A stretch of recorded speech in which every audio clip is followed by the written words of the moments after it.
আমাদের বাসার পাশে এই শুয়োরের পাল নিয়ে এসেছে। ছোট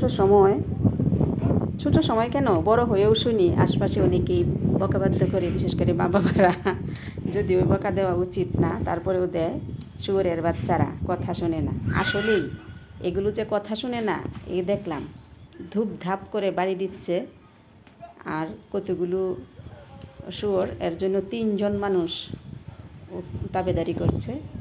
দেখেন অবস্থা, এই উপরের জায়গাটায় তুলতে চাচ্ছে কিন্তু তুলতে পারছে না, একদম কথা শুনতেছে না। আমরা আসলে জানি যে শুয়োর অত্যন্ত অপরিচ্ছন্ন, কিন্তু না, প্রকৃতপক্ষে শুয়োর খুবই পরিচ্ছন্ন। এরা নোংরা ময়লায় থাকতে চায় না, আর বুদ্ধিমান প্রাণী। দেখেন অবস্থা।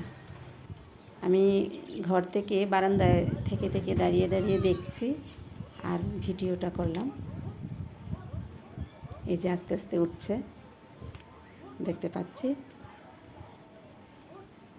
সবগুলো এখানে রাখবে, তারপরে এখানে তাঁবু করে রাতের বেলায় এই লোকগুলো এখানে থেকেছে 2 রাত থেকে আজ সকালবেলায় চলে গেছে।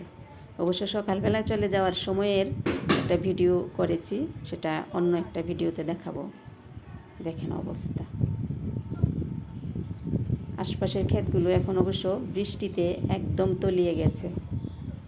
শুধু এই উঁচু জায়গাটা ছাড়া আশপাশটা পুরোটাই পানিতে ডুবে গেছে। হাঁটু পানি আজকে দেখাবো, আজকের ভিডিওতে দেখবেন হাঁটু পানি। আর এখন দেখা যাচ্ছে যে ক্ষেতের মধ্যে অল্প পানি, আলগুলো উপরে আছে।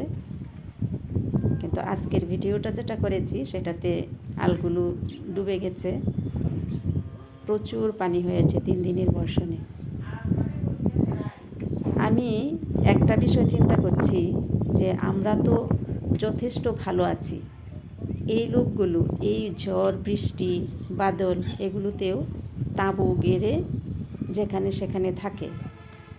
আর এই যে এদেরকে লালন পালন করে 3 জন লোক, ওরা নিজেরাই রান্না করে নিজেরাই খায়। খুবই কষ্টকর তাদের জীবন, কিন্তু অবশ্য সয়ে গেছে, না হয়তো থাকতে পারতো না। এ ধরনের পরিবেশে ওরা খাপ খাইয়ে গেছে।